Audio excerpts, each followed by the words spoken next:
Hello guys, இப்போ வந்து நம்ம எங்கே வந்திருக்கிறோன்னா குராம்பேட்டில் நெமினிச்சேரி. இந்த ஏரியாவில் வந்து பார்த்திங்கன்னா டெரஸில் வந்து பார்த்திங்கன்னா உங்களுக்கு ஃபுல்லாகவே வந்து பார்த்திங்கன்னா இந்த கண்ணாடியோடைய சன்செட்டு வந்து வெளிச்சம் படுற மாதிரி ஒரு ஏரியா இருக்குது. இதில் வந்து பார்த்திங்கன்னா ஃபுல்லாகவே லீக்கு. இதை வந்து நம்ம எப்படி பண்ண போகிறோம்னா, இந்த கிளாஸ் செட்டோடைய சைடில் இருக்கிறது எல்லாமே ரிமூவ் பண்ணிவிட்டு கிளாஸ் செட்டை வந்து சுத்தமாக எடுத்துகிட்டு வேறு ஒரு கிளாஸ் செட்டு, அதாவது இப்போ இருக்கிற கிளாஸ் செட்டு வந்து பார்த்திங்கன்னா டிரான்ஸ்பரண்ட்டான ஒரு கிளாஸு.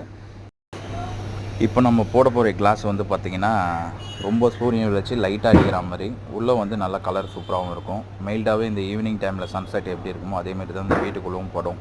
இப்போ அந்தமாரி கிளாஸ் செட்டு தான் நம்ம போகிறதுக்கு இந்த கிளாஸ் செட்டை வந்து நம்ம ரிமூவ் பண்ணிகிட்டு இருக்கோம். இந்த ஏரியாவை பார்த்தாலே தெரியுது, ரொம்ப அமைதியான பிளேஸு, ப்ளஸ் வந்து பார்த்திங்கன்னா ஒரு வில்லேஜ் மாரியே இருக்கும். Thank you friends.